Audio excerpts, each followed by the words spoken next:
Besiege is a weird game. What's even weirder is, a game that feels so unique is based around physical structure and planning. In Besiege, you're tasked with constructing machines to accomplish tasks. On the surface, not too complex an idea. What makes this game special, however, is how complex you can create these machines. The intricate nature of how this game allows you to build is deceptively addicting.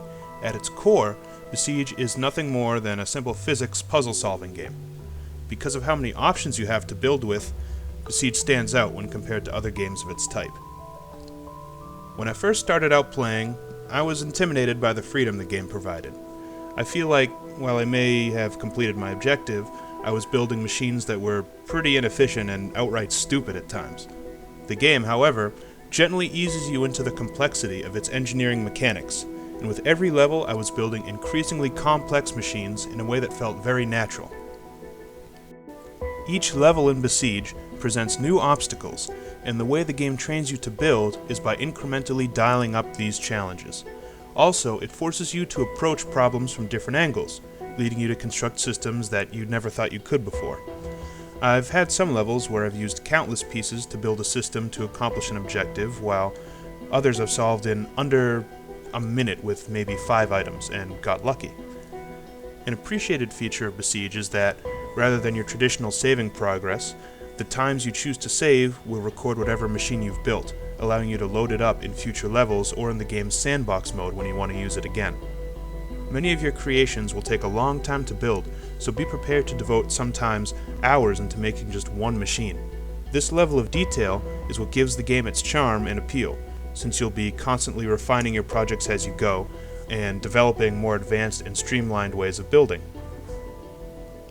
On the subject of building things, the game does, of course, limit the size of what you construct in order to advance from one level to the next.